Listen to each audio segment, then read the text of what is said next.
Good morning, students. Here we discuss about the topic audit planning. This is the next chapter of the first module. First module നമ്മൾ 7 chapters ആണുള്ളത്. അതിൽ 3-4 chapters നമ്മൾ എടുത്തു കഴിഞ്ഞു. അത് next chapter ആണ് audit planning. Audit planning എന്ന് പറയുമ്പോൾ ഓഡിറ്റ് എന്താണെന്ന് നിങ്ങൾക്ക് അറിയാം. അപ്പം പ്ലാനിങ് എന്താണെന്ന് അറിയാം അല്ലേ? ഓഡിറ്റ് എന്ന് പറഞ്ഞാൽ എന്താണ്?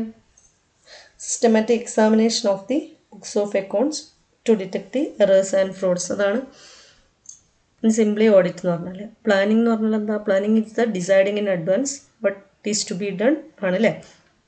അപ്പോൾ അതുകൊണ്ട് തന്നെ ഒരു ഓഡിറ്റ് വർക്കിൻ്റെ മുന്നേ ഒരുക്കങ്ങൾ, ആ പ്രിലിമിനറി സ്റ്റെപ്സ്, അതിനാണ് എന്ത് പറയുക? ഓഡിറ്റ് പ്ലാനിങ് എന്ന് പറഞ്ഞാൽ.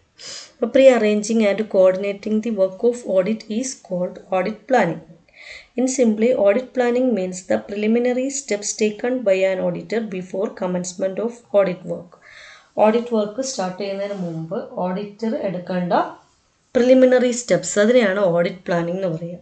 അപ്പം ഇതൊരു സാധാരണ എക്സാമിന് ഒരു എസ്എ ക്വസ്റ്റൻ ആയിട്ടൊക്കെ ചോദിക്കുന്ന പാർട്ടാണ്. അപ്പോൾ ചിലപ്പോൾ ഇങ്ങനെയാണ് ചോദിക്കുക, what are the steps in audit planning എന്നാവും ചോദിക്കുക. അല്ലെങ്കിൽ what are the preliminary steps taken by an auditor before commencement of an audit work, അങ്ങനെയാണ് ചോദിക്കുക. അപ്പോൾ എങ്ങനെ ചോദിച്ചു കഴിഞ്ഞാലും ഈ ഓഡിറ്റ് പ്ലാനിങ്ങിൻ്റെ സ്റ്റെപ്സാണ് നമ്മൾ ആൻസർ ആയിട്ട് എഴുതേണ്ടത്. The following points included in audit planning. അപ്പോൾ ഏതൊക്കെയാണ് ആ സ്റ്റെപ്സ് എന്ന് നമുക്കൊന്ന് പറഞ്ഞു പോകാം. Preliminary steps or audit planning. അതിൽ ഫസ്റ്റ് സ്റ്റെപ്പാണ് letter of appointment. Before commencing an audit, the auditor should find out his appointment is in order. In case of company, it is in accordance with the provisions of the Companies Act. If he has been appointed in the place of a retiring auditor, he should get a consent letter from the previous auditor.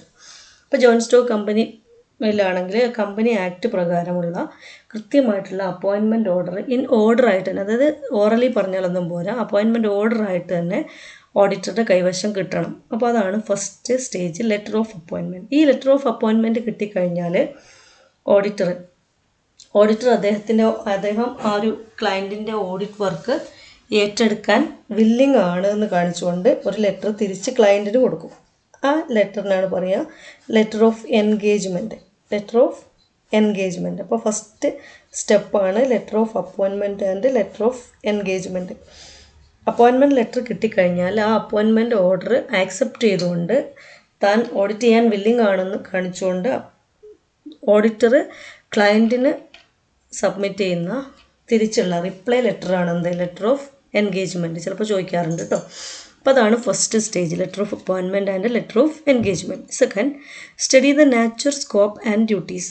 In case of joint stock company, the companies act defines dum. In case of the firm, he should obtain definite instructions in writing from his client about the nature and scope of his work and duties. അപ്പോൾ auditor ജോലി തുടങ്ങുന്നതിന് മുമ്പ് അദ്ദേഹത്തിന് അറിയണം അദ്ദേഹത്തിൻ്റെ ജോലിയുടെ സ്വഭാവം എന്താണ്, അതിൻ്റെ സ്കോപ്പ് എന്താണ്, എന്തൊക്കെയാണ് അദ്ദേഹത്തിൻ്റെ ഡ്യൂട്ടീസ് എന്നൊക്കെ.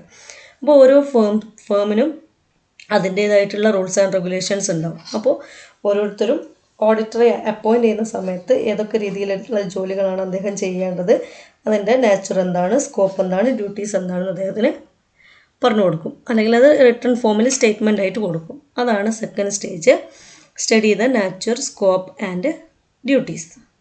Then third, acquire knowledge about business and it's nature. Duties മാത്രം മനസ്സിലാക്കിയാൽ പോരാ, ഏത് ബിസിനസ്സിലാണോ ഓഡിറ്റ് ചെയ്യേണ്ടത് ആ ബിസിനസ്സിനെ പറ്റി മനസ്സിലാക്കണം. If the business is of technical nature, he should visit the factory to acquire technical knowledge to some extent, understandable process, equipment, material and labor used. Technical ഏരിയയിലുള്ള ബിസിനസ് ആണെങ്കിൽ അവിടെ പോയി വിസിറ്റ് ചെയ്ത് മനസ്സിലാക്കും.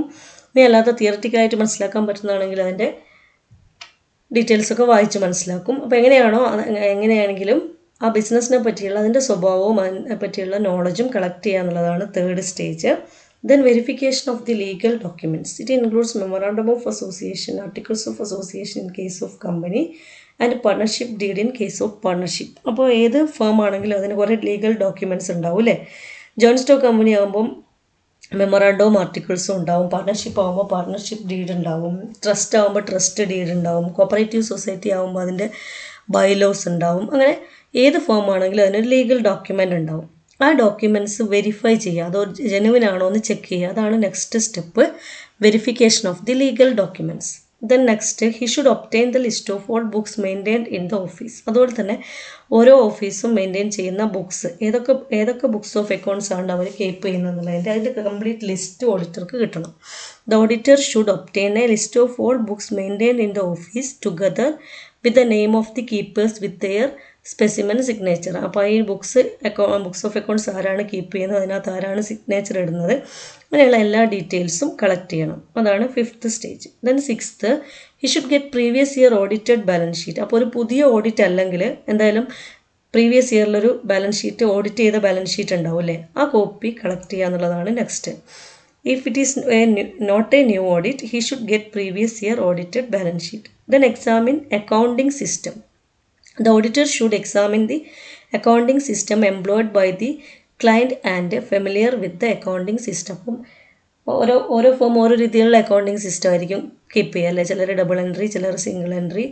ദെൻ അതിൽ തന്നെ വ്യത്യാസം ഉണ്ടാവും അല്ലേ, പിന്നെ ഡിപ്രീസിയേഷൻ മെത്തേഡ്സും കാര്യങ്ങളൊക്കെ വ്യത്യാസം ഉണ്ടാവും അല്ലേ. അപ്പോൾ ഏത് അക്കൗണ്ടിങ് സിസ്റ്റമാണ് നമ്മുടെ ക്ലയൻറ്റ് ഫോളോ ചെയ്യുന്നത് അതിനെപ്പറ്റി പഠിക്കുക എന്നുള്ളതാണ് next stage.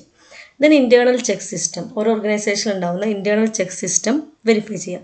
The auditor should get A written statement on the system of internal check, examine the internal check system and the scope of internal audit and note down the weakness. അപ്പോൾ internal check system ഏതാണ് അതിനെ പറ്റിയുള്ളൊരു statement വാങ്ങണം. അതിനെന്തെങ്കിലും weakness ഉണ്ടെങ്കിൽ അത് identify ചെയ്യാൻ വേണം.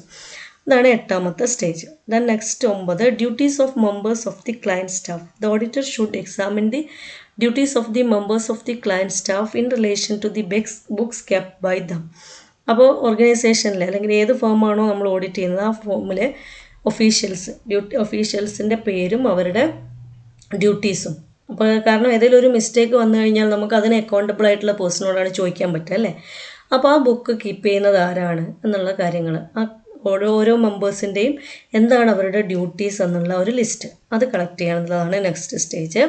Then list of principal official. അപ്പോൾ ഡ്യൂട്ടീസ് മാത്രം പോരാ, പ്രധാനപ്പെട്ട മേഖലയിലുള്ള പ്രധാനപ്പെട്ട ഒഫീഷ്യൽസ് ആരൊക്കെയാണ് അവരുടെ ലിസ്റ്റും കൂടെ കളക്ട് ചെയ്യണം.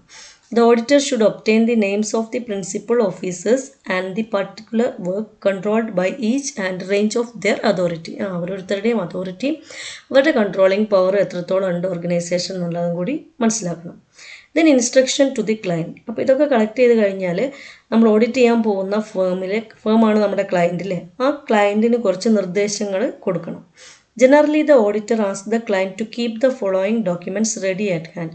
പ്രധാനമായിട്ട് ഈ താഴെ പറയുന്ന ഡോക്യുമെൻറ്റ്സ് കൃത്യമായിട്ട് കളക്ട് ചെയ്ത് വെക്കാൻ വേണ്ടിയിട്ടാണ് പറയുക. ഏതൊക്കെയാണ് ബുക്സ് ഓഫ് അക്കൗണ്ട്സ് പറഞ്ഞു നോക്കുക. The books of accounts closed and ബാലൻസ്ഡും ക്ലോസ്ഡും ആയിട്ടുള്ള ഫൈനാൻഷ്യൽ സ്റ്റേറ്റ്മെൻറ്റ്സ് എടുത്തു വെക്കണം എന്ന് പറയും. പിന്നെ all the vouchers are properly arranged serially and date wise ആയിട്ട് വൗച്ചറുകൾ പ്രോപ്പറായിട്ട് അറേഞ്ച് ചെയ്ത് വെക്കാൻ വേണ്ടി പറയും.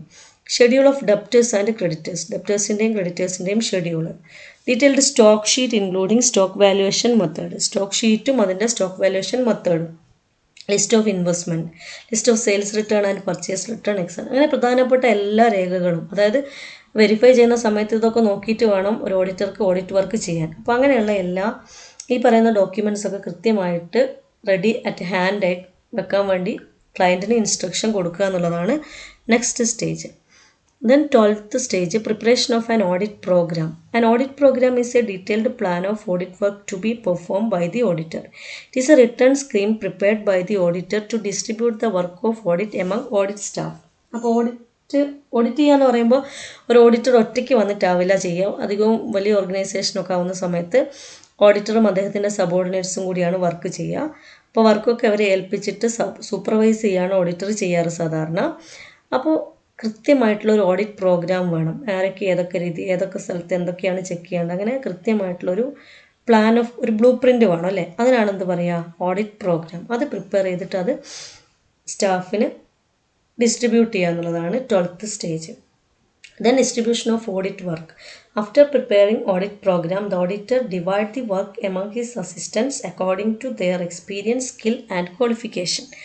അപ്പോൾ ഓഡിറ്റ് പ്രോഗ്രാം പ്രകാരം കൃത്യമായിട്ട് ചാർട്ട് ചെയ്ത് വെച്ചു, ആരൊക്കെ എന്തൊക്കെ ചെയ്യണം എന്നൊക്കെ തീരുമാനിച്ചു. ആ തീരുമാനിച്ച കാര്യങ്ങൾ അലോക്കേറ്റ് ചെയ്യലാണ് ഇത് 13th സ്റ്റേജിൽ വരിക. Then last preparation and submission of audit report. Finally auditor submit the audit report in accordance with the agreement. അപ്പോൾ ആരാണോ ഓഡിറ്ററെ അപ്പോയിൻറ്റ് ചെയ്യുന്നത് അദ്ദേഹത്തിനാണ് നമ്മൾ റിപ്പോർട്ട് സബ്മിറ്റ് ചെയ്യുക. അപ്പോൾ ഓരോ ഫേമിലും ഓരോ ആളുകളൊക്കെ ആയിരിക്കും അല്ലേ. അപ്പോൾ കൃത്യമായിട്ടുള്ള റിപ്പോർട്ട് പ്രിപ്പയർ ചെയ്തിട്ട് എഗ്രിമെൻറ്റ് പ്രകാരം സബ്മിറ്റ് ചെയ്യുക എന്നുള്ളതാണ് നെക്സ്റ്റ് സ്റ്റേജ്. അപ്പോൾ 14 സ്റ്റേജസ് ആണുള്ളത് ഓഡിറ്റ് പ്ലാനിങ്ങിന്, അല്ലെങ്കിൽ preliminary steps taken by an auditor before commencement of audit work. അപ്പോൾ എസ്എ ക്വസ്റ്റ്യൻ ആണ്. കൃത്യമായിട്ട് പോയിൻറ്റ്സ് പഠിക്കുക.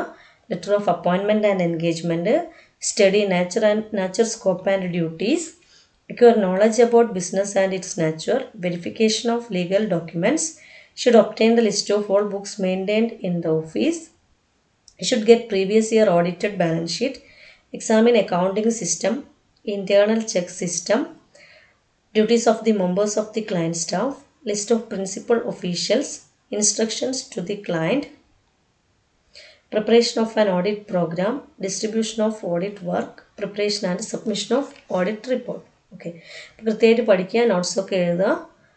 Okay, thank you.